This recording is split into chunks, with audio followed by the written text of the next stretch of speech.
ரூபாய் கொடுத்தா மட்டும் போதும், எங்களுக்கு 6 சிலிண்டர்லாம் விஜய் கொடுக்க முடியாது, தரவும் மாட்டாங்கன்னு சொல்றாங்க. இருக்கிறதெல்லாம் கல்லாப்பட்டி காலின்றாரு. எல்லாருமே பார்க்கணும்லங்க. நம்ம குடும்பத்தை பார்க்கறதே எவ்வளோ பெரிய விஷயம். நாட்டை பார்க்கணுன்னா கொஞ்சம் நெஞ்சமாவா? இல்லை, ஒருத்தர் பேச தெரியாமல் பேசாமலாம் உட்கார முடியாது. அதில் அவருக்கும் ஒரு டைம் வேணும்ல.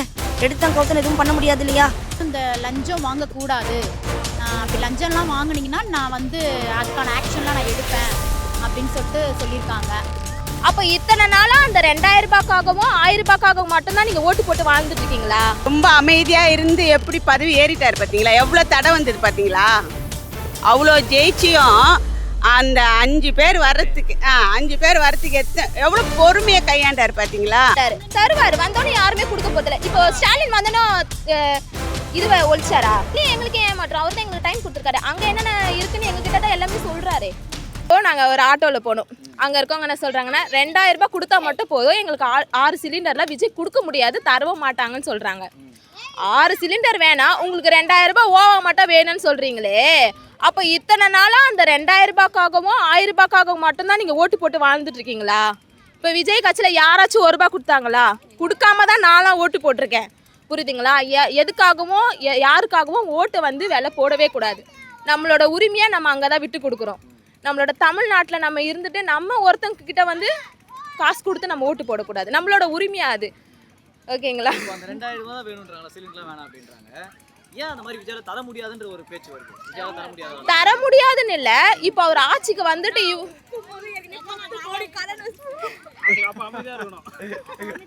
இல்லை, இப்போ அவர் ஆட்சிக்கு வந்த ஃபர்ஸ்ட் நாளே அந்த பதவி ஏற்கும் போது என்ன சொன்னாருன்னா, நாங்கள் வந்து இவ்வளவோ எங்களுக்கு லாஸ் ஆயிருக்கு, இவ்வளவோ இருக்கு அப்படின்னு சொல்லிட்டு சொன்னாங்க.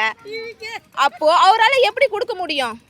பொறுமையாக தான் கொடுக்க முடியும். அவர் தான் சொல்லிட்டார்ல, நான் தரேன், ஆனால் நான் பொறுமையாக தான் கொடுக்க முடியும்னு சொல்கிறாங்கல்ல. அப்போ தராமல் போக மாட்டார், தருவார். வந்தோடனே யாருமே கொடுக்க போதில்லை. இப்போ ஸ்டாலின் வந்தோன்னா இதுவை ஒழிச்சாரா? நீட் தேர்வை ஒழிச்சாரா? ஸ்டார்டிங் எலெக்ஷன் வரும்போது என்ன சொன்னார்? நீட்டு தேர்வை ரத்து செய்வேன் உங்களுக்குன்னு சொன்னார். எங்கே ரத்து செஞ்சார்? இருக்கிறதெல்லாம் கல்லாப்பட்டி காலின்றாரு. எல்லாருமே பார்க்கணும்லங்க. நம்ம குடும்பத்தை பார்க்குறதே எவ்வளோ பெரிய விஷயம். நாட்டை பார்க்கணுன்னா கொஞ்சம் நெஞ்சமாவா? நேற்று திருச்சியில் உக்காந்து வெயிலுன்னு பார்க்காம மக்கள் அப்படி கைத்தட்டி ஆரவாரம் பண்ணியிருக்காங்கன்னா அது எந்த அளவுக்கு இருந்திருக்கு பார்த்தீங்களா? அதனால் கண்டிப்பாக செய்வார். அவர் எப்போவும் அவர் தான் முதலமைச்சர். ஒருத்தர் பேச தெரியாமல் பேசாமலாம் உட்கார முடியாது. அதில் அவருக்கும் ஒரு டைம் வேணும்ல. எடுத்தம் கவுத்தன் எதுவும் பண்ண முடியாது இல்லையா? இப்போ தான் எது எடுத்தாலும் வந்து ஒன்றும் தெரியல, வந்ததும் இதை பண்ணுறாங்க அதை பண்ணுறாங்கன்னு பேசுகிறாங்க. உடனே பண்ணாலும் பேசுகிறாங்க.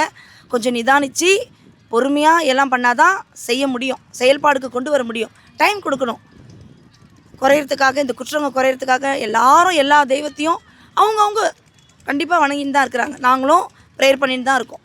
முதல் மெயினாக தான் இந்த காரியத்துக்கு அவர் ஃபஸ்ட்டு பண்ண ஒரே ஒரு காரியம் என்னென்னா, இந்த கவர்மெண்ட்டில் இருக்கிறவங்க எல்லாருக்குமே வந்து நல்ல ஒரு டைமிங் கரெக்டாக. ஏன்னா இப்போ வந்து கவர்மெண்ட்டில் வேலை செய்கிறவங்களாம் இஷ்டத்துக்கு போவாங்க, இஷ்டத்துக்கு வருவாங்க, அப்படிலாம் இருந்தது. ஆனால் இப்போ வந்து அந்த டைமிங் கீப்பப் பண்ணி கரெக்டாக அந்த டைமிங்க்கு போகிறாங்க. அது ஒன்று. ரெண்டாவது வந்து யார்கிட்டையும் இந்த லஞ்சம் வாங்கக்கூடாது, அப்படி லஞ்சம்லாம் வாங்கினீங்கன்னா நான் வந்து அதுக்கான ஆக்ஷன்லாம் நான் எடுப்பேன் அப்படின்னு சொல்லியிருக்காங்க. அது ஒன்று. அவர் அதாவது படிப்படியாக இது பண்ணது மாதிரி படிப்படியாக அதுவும் எல்லாம் ஒவ்வொன்றா பண்ணுவார் அப்படின்னு சொல்லிட்டு நாங்கள் இது பண்ணுறோம். ரொம்ப பெருமையாக இருக்குது. சரிங்களா? ஒரு நடிப்பை விட்டுட்டு வந்து ஒரு அரசியலில் எடுக்கிறாருன்னா அது எவ்வளோ பெரிய விஷயம். அது அந்த துணிச்சல் வர்றது ரொம்ப கஷ்டம். அந்த ஒரு தைரியமும் துணிச்சலும் அவரை ரொம்ப நான் பாராட்டுறேன். பெண்களுக்கு படிக்கிற பசங்களுக்கு பண்ணுறாங்க அப்படின்னா நம்ம வந்து ஆட்சி மாற்றம் கொடுத்துருக்கோம். இப்போ விஜய் ஆட்சிக்கு வந்துட்டார். ஆட்சிக்கு வந்தோடனே இதெல்லாம் பண்ணணும்னு சொல்லி தான் பண்ணியிருக்காரு. அவரும் நான் சேர்ந்ததுக்கு ஒரு 3 வருஷத்துக்கு அப்புறம் தான் பண்ணணும்னு சொல்ல. இப்போ அது உங்களுக்கு ஒரு ஏமாற்றமா இல்லையா? இல்லையே, எங்களுக்கு ஏமாற்றம். அவர் தான் எங்களுக்கு டைம் கொடுத்துருக்காரு. அங்கே என்னென்ன இருக்குன்னு எங்ககிட்ட தான் எல்லாமே சொல்கிறாரு. ஆனால் அவர் அறிக்கையில் அப்படி சொல்லலை. அறிக்கையில் இருக்கும்போது அவருக்கு என்ன நடக்குதுன்னு அமைச்சர் பதவியில் அமையாமலே அவருக்கு எல்லாமே எங்ககிட்ட சொன்னார். இப்போ அவர் சிஎம்மாக உட்காரும் போது தானே அதுக்குள்ளே என்னென்ன விஷயம் இருக்குன்னு எங்ககிட்ட சொல்கிறாரு. ஏன்னா இதுக்கு சீமான்லாம் பார்த்தீங்கன்னா அப்போ முன்னாடியே என்ன பண்ணிட்டு இருந்தீங்க, எதுக்கு கற்றுக்காமல் அரசியலுக்கு வந்தீங்கன்னு கேட்குறாங்க. அவங்களுக்கு எதனா பதில்? யாருமே கற்றுக்காம அரசியலுக்கு வரக்கூடாதுன்னு கிடையாது. யார் வேணால் அரசியலுக்கு வரலாம். இப்போ வந்தவங்க எல்லாமே கற்றுக்கிட்டு வரல, தலைமுறையாக வந்திருக்காங்க. அதனால அவங்க பேசுவாங்க. அதுக்கு தலைமுறையாக வந்தவங்க எப்படி கற்றுக்கிட்டே வராங்களா? கிடையவே கிடையாது. வரும்போது தான் எல்லாருமே. இப்போ சினிமாலையுமே யாருமே கற்றுக்கிட்டு வந்தவங்களாம் முன்னே இருக்கிறவங்க கிடையாது. எல்லாருமே அப்படியே தான் வந்து கற்றுக்கிட்டாங்க. அதனால கற்றுக்கிட்டு தான் வரணும், நீங்கள் வந்து எல்லாமே தெரிஞ்சுட்டு தான் வரணும்லாம் கிடையாது. இது யார் வேணா ஆடலாம். ரொம்ப அமைதியாக இருந்து எப்படி பதவி ஏறிட்டார் பார்த்தீங்களா, எவ்வளோ தடை வந்தது பார்த்தீங்களா, அவ்வளோ ஜெயிச்சியும் அந்த 5 பேர் வர்றதுக்கு 5 பேர் வர்றதுக்கு எவ்வளோ பொறுமையாக கையாண்டார் பார்த்தீங்களா, அங்கே தான் நிற்கிறாரு. அந்த பொறுமை தான் அவரோட பெஸ்ட். கண்டிப்பாக அவரோட பொறுமை தான் அவர் ஜெயிக்க வச்சுதே. அது போக போக சரியாயிடும், எல்லாமே பழக பழக சரியாயிடலாமா. ஒரு விஷயம் எடுக்கணும்னா அதுக்கும் ஒரு டைம் வேணும்ல. யார் சிஎம் ஆனாலும் இந்த வந்து ஒன்றுமே பண்ண முடியாது. படிப்படியாக தான் பண்ண முடியும். ரெண்டாவது ஒரு கிறிஸ்தவராக ஆட்சியில் வந்து உட்காந்துருக்காரு. அமெரிக்காவில் எப்படி ஒரு கிறிஸ்டின் ஆட்சி செய்கிறாங்களோ அதே மாதிரி இங்கே வந்திருக்காரு. ஒரு சான்ஸ் கொடுத்து பார்ப்போமே. இப்போ தானே ஸ்டார்ட் பண்ணியிருக்காங்க. எந்த ஆட்சியாக இருந்தாலும் இது நடக்காத காரியம் இல்லைல்ல, எல்லாமே நடந்துன்னு தானே வருது. படிப்படியாக குறைய வாய்ப்பு இருக்குது. கிறிஸ்தவங்களும் சேர்ந்து எல்லாம் தான் போட்டிருக்கோம் ஓட்டு, ப்ரேயர் பண்ணுறோம். அது நல்ல நிலைக்கு வரணும்னு தான் எல்லாருடைய விருப்பமும். இல்லை கிறிஸ்டினு அப்படிலாம் ரீஜனல் வச்சு பண்ணுறதே கிடையாது. இது பை சான்ஸ் தான். அந்த சேரில் உட்காந்து பார்க்கும்பொழுது தான் அதோடைய மதிப்பு தெரியும். எல்லாம் என்னன்னு கேட்டிங்கன்னா மெயினாக அந்த கற்பழிப்பு தான் அதிகமாக இருக்குது. அது யார் ஆட்சியில் உட்காந்தாலும் அதை ஒன்றுமே செய்ய முடியாமல் குறைக்க முடியுதை தவிர்த்து டோட்டலாக ஒன்றுமே பண்ண முடியாமல் இருக்குது. அதுக்கு எல்லாரும் ஒத்துழைக்கணும். ஒருத்தர் மேலேயே குறை சொல்லக்கூடாது. இந்த பிரச்சனை எங்கேருந்து ஸ்டார்ட் ஆகுது அது கொஞ்சம் நடக்காத அளவுக்கு நாமளும் கொஞ்சம் விழிப்புணர்ச்சியாக இருந்து நடந்துக்கணும்னா கொஞ்சம் நல்லாயிருக்கும். இல்லை கண்டிப்பாக மாற்றம் கண்டிப்பாக வரும். அதுக்கு தானே எல்லாம் எதிர்பார்க்குறோம். எல்லாருமே ஓட்டு போடும்போது என்ன பேட்டி கொடுத்தாங்க, ஒரு மாற்றத்துக்கு தானே, ஒரு மாற்றம் வரட்டுமே தானே போட்டு கொடுத்தாங்க. அப்போ வெயிட் பண்ணி பார்ப்போம். நல்லதே நடக்கும். எல்லாருமே வந்து நல்லா இருக்கணும்னு தான் எல்லாருடைய எண்ணமும். திமுக அவங்க ஆட்சியில் இருக்கும்போதும் இந்த பிரச்சனையெல்லாம் அவங்க ஃபேஸ் பண்ணியிருப்பாங்க. இவர் ஆட்சியில் இருக்க சொல்லவும் அந்த பிரச்சனையை ஃபேஸ் பண்ணுறாரு. அவர் அங்கே என்ன சொல்கிறாங்க, திமுக அப்படின்னு சொல்லிட்டு அவங்க பேசுகிறாங்க அப்படின்றது அங்கே என்னெல்லாம் இருக்கும். அது இவர் ஆட்சிக்கு வந்த பிறகும் அந்த காரியம்லாம் இருக்கும்ல, அதனால் அவர் டிமாண்ட் பண்ணி பேசிகிட்டு இருக்காங்க. நல்லா போயிருக்கு. இப்போதைக்கு நல்லா இருக்கு. அதே போல் நல்லா இருந்தால் போதும்.